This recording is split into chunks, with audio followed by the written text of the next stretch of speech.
All right, I think we're just going to keep rolling through and fully transition into combat corner now.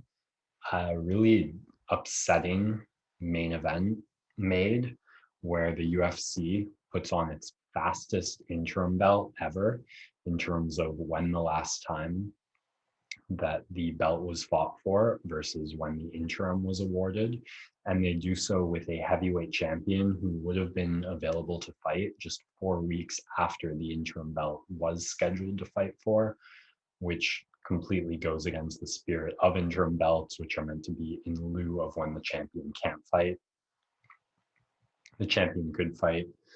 So the UFC just decided to slap some gold onto the number one contenders position. And that's what this fight really was between Cyril Gane and Derek Lewis, a fight for the number one or number two contenders position, as Ngannou pointed out in a fun video.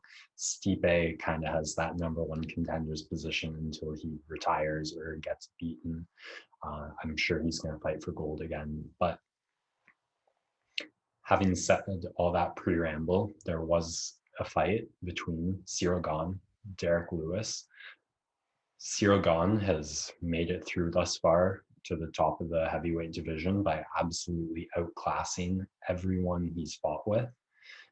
And Derek Lewis, a guy who is never out of a fight. You look at his two biggest wins, Alexander Volkov, he gets completely outstruck for 14 and a half minutes and manages to pull through and come up with one big punch to win him the fight.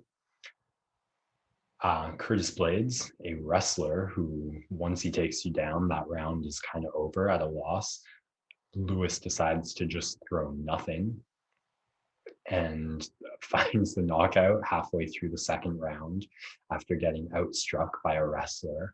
So it was no surprise that Cyril Gane was able to completely outclass Lewis in the striking. If you had seen those two fights, you knew that was what was going to happen. The question was, does Cyril Gane ever let up on the gas? Does Derek Lewis find that one punch, find that moment where Cyril Gane's guard is down? And the other question, maybe how boring is this fight going to be? Cyril Gane's last two wins coming both by 5-round decision, where he outclassed his opponents, but never seriously hurt them, though the more recent Volkov one, much more impressive than the Rosenstrike victory. Gane completely aced both those tests, finishing Lewis in the third round and completely outclassing him in the striking numbers. I think Volkov probably a tougher test than Lewis 8 times out of 10.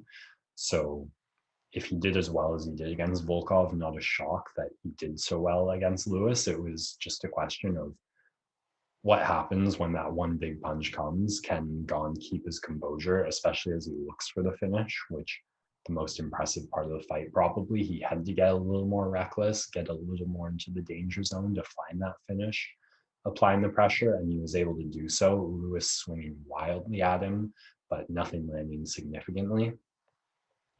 So now Cyril Gane has taken out 2 of the top 3 knockout artists in the heavyweight division. Jairzinho Rosenstrike could not touch Cyril Gane. Derek Lewis could not touch Cyril Gane. You look at Francis Ngannou, who everyone he touches, he decimates. And you know it's going to take a guy who doesn't get touched, and that guy might be gone.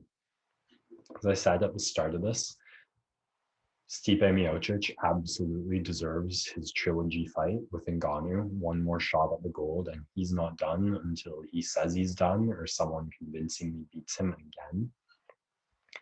But he's not clamoring for it the way he was for that rematch against DC.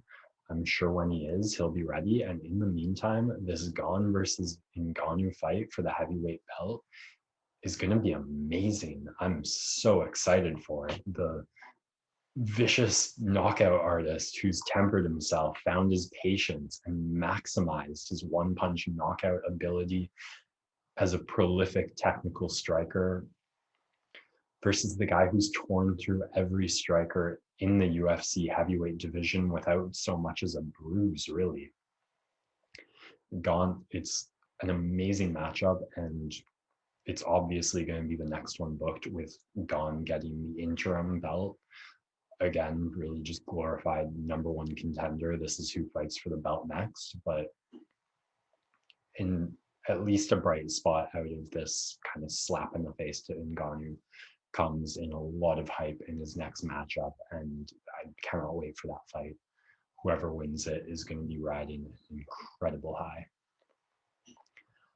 One last note I'll say on Cyril Gane is no matter how he does against Ngannou, it's too early, I think, to make a statement on his longevity at the top of heavyweight without him having fought any like true wrestlers. Curtis Blades and Stipe, kind of the only guys in the division who can really test him there right now. So I do hope to see that test it on him at some point in the next 2 years.